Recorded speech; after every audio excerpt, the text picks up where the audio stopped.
बिस्मिल्लाहिर्रहमानिर्रहीम अस्सलाम वालेकुम। आज हम डिस्कस करने जा रहे हैं जी क्लास एविस यानी कि बर्ड्स की क्लास को हम डिस्कस करेंगे, इसके जनरल कैरेक्टरिस्टिक डिस्कस करेंगे और इसमें कौन-कौन से एनिमल्स आते हैं वो डिस्कस करेंगे। सबसे पहले हम बात करते हैं जी फीदर एंड थर्मोरेगुलेशन।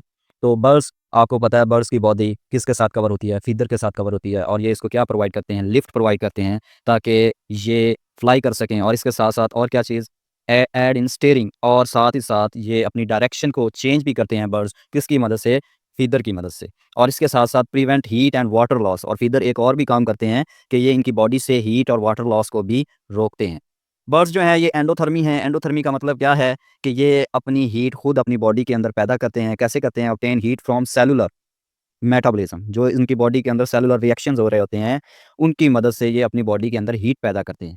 ठीक है?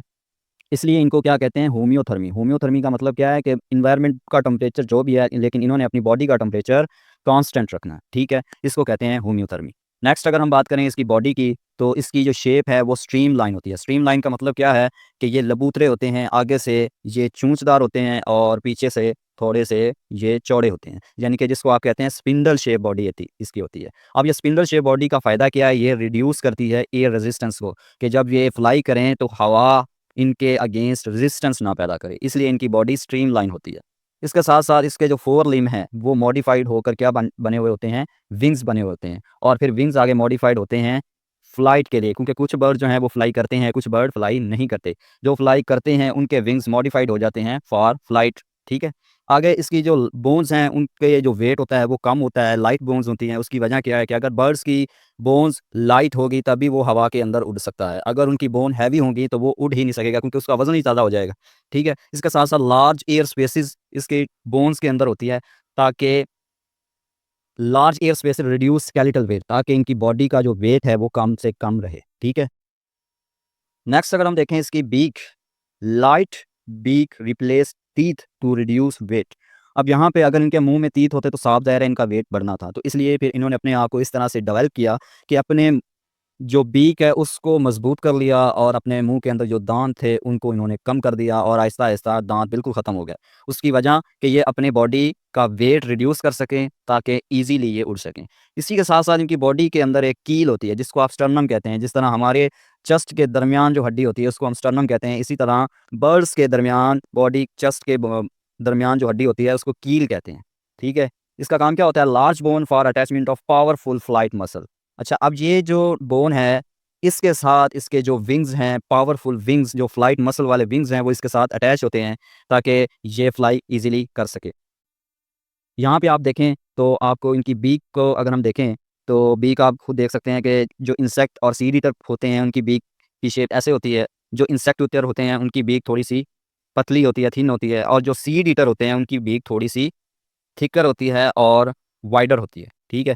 और इस डायग्राम में आपको यहाँ पे ये जो येलो कलर में आपको दिखा रहे हैं, ये इसको हम कहते हैं कील या स्टर्नम। ये बर्ड की कील है, ठीक है? जहाँ पर फ्लाइट मसल जो है वो अटैच होते हैं।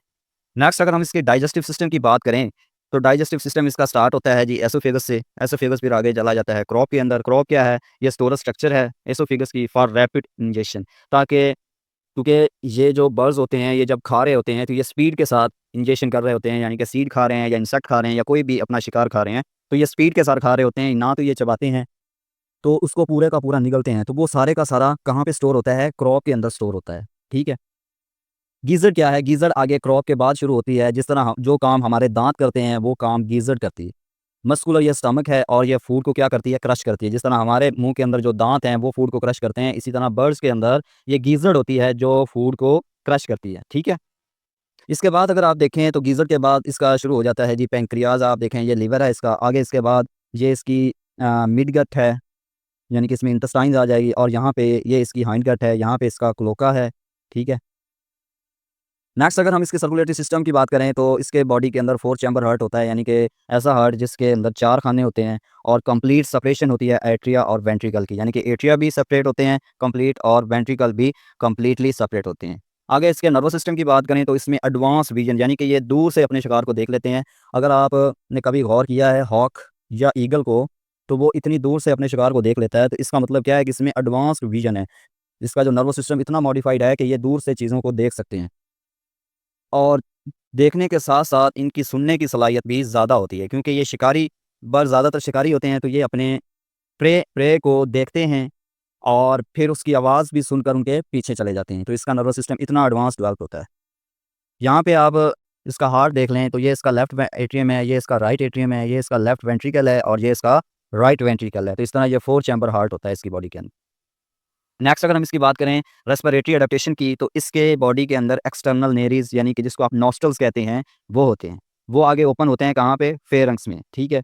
ओपनिंग लीड टू ट्रेकिया, फिर वो फेरेंक्स आगे कहाँ लीड करती है? ट्रेकिया के अंदर, फिर ब्रोंकाई के अंदर। अगर हम यहाँ पे देखें तो ये ट्रेकिया है इसका, और ट्रेकिया फिर आगे ब्रोंकाई में कन्वर्ट हो गया, और फिर आगे ये इसकी बॉडी के अंदर एक स्ट्रक्चर और भी होती है जिसको वॉइस बॉक्स या वॉइस ऑर्गन कहते हैं, सिरिंक्स होती है।